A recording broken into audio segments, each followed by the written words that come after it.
مستند 45 دقیقگی شاعر و کارگردان تاجیک انیسا صابری آهنگای دوران رفته در جشنواره بین المللی کالورت جورنال جایزه محبوب ترین فیلم از نگاه تماشابین را به دست آورد. این علاقه دومین جایزه این فیلم انیسا صابری است. آهنگان دوران رفته ماه آگوست در جشنواره فیلم های مستند که در ایتالیا دایر شد جایزه عکس بهترین را به دست آورد. جشنواره کالورت جورنال 35 فیلم از پهنای بزرگ اروپای شرقی، بالکان، روسیه، قفقاز و آسیای مرکزی را جمع آورده از 18 تا 31 اکتبر به صورت آنلاین برگزار شد. شایسته تحسین است که یکی از 6 جایزه این جشنواره را نصیب کارگردان تاجیک انیسا صابری شد. فیلم مستند 45 دقیقگی آهنگهای دوران رفته این سیاحت به دوردستترین گوشه های تاجیکستان بوده درباره ترانه های روزهای ماتم مردم تاجیک به خصوص درباره مداح حکایت میکند.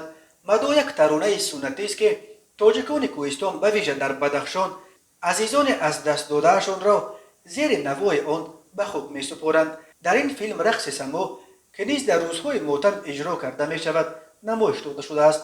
انیسا صابری برای تهیه این فیلم توانست از قهرمانانش اجازت بگیرد تا او و تهیهگران دیگر فیلم را به سختترین روز زندگی خود، روزی که عزیزان خود را به خواب میسپارند، راه بدهند. این دومین کار بزرگ انیسا در سینماست.